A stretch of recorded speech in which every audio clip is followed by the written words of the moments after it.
gelmişken işte Adıyaman'da lokantada para vereceğimize gidelim orada bir şamata yapak.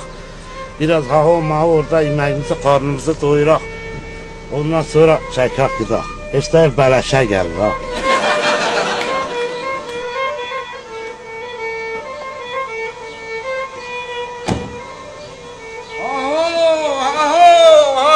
Bekir la, bravo Bekir. La yandım aho la yandım la, ya yandım la. Aho Bekir la, aho la.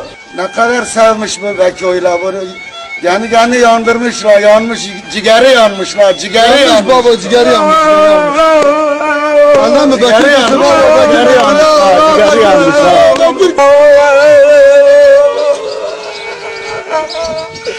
Bravo.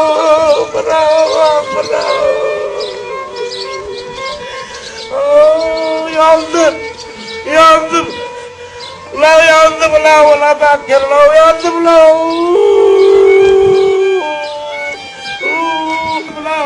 Aho Bekir la, aho la. Yandım.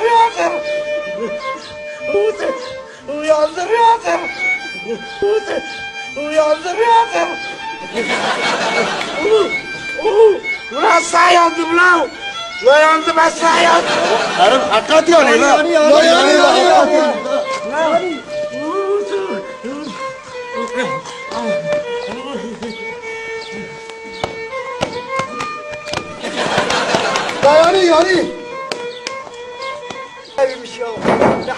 Ciğeri yani baba ciğeri yani.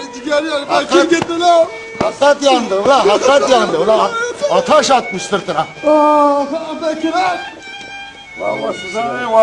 Vallahi yandı da ya, sırtı yandı, suratı yandı.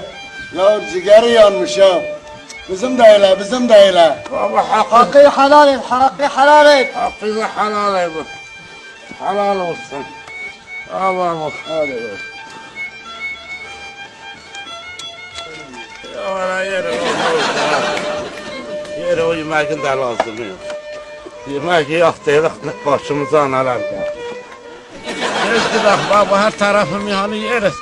Yandım yeri. Asla yandım diyen kimse de inanmıyor. Karamol olaydı, gelmiyordu. Karamol olaydı.